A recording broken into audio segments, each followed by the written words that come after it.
Kristen Welker is the moderator of Meet the Press. Kristen, good morning. It's great to see you. So let's go back to the war in Iran. You've got rising gas prices. You've got markets tanking a bit this week. And now the president talking about the possibility of a ground invasion with these American troops arriving in big numbers to the Middle East. And yet he says the war is nearly complete, that we've effectively won, that there are real negotiations going on with the Iranians. So how does this end, and what is the timeline for the White House?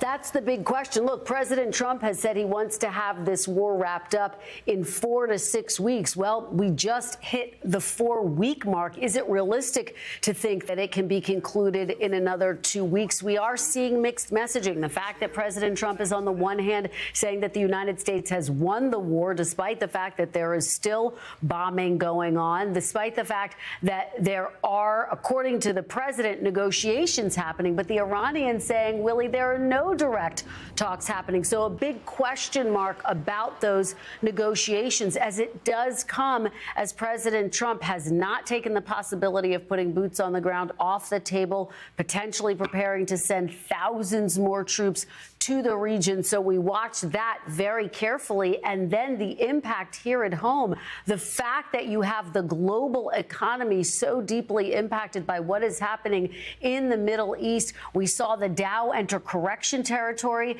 this week. Willie, gas prices up $1. And this all comes against the backdrop, of course, of the midterm election cycle. President Trump promised not to get the United States into more foreign wars, that he would bring down prices. And now consumers are seeing the opposite happen. So you are starting to hear some real jitters inside the Republican Party about what the potential impact could be on their party in the midterms. And it comes as new polling shows that President Trump is at a new low in his approval rating. So that's part of what's underscoring the jitters amidst a lot of questions about how and when this war in Iran is going to come to an end. Willie?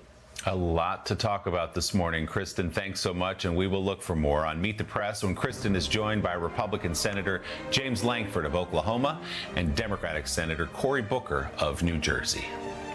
Hey, thanks for watching. And don't forget, you can catch the Today Show every morning on NBC or take Today when you're on the go. Just follow the Today podcast on Apple Podcasts, Spotify, or wherever you listen.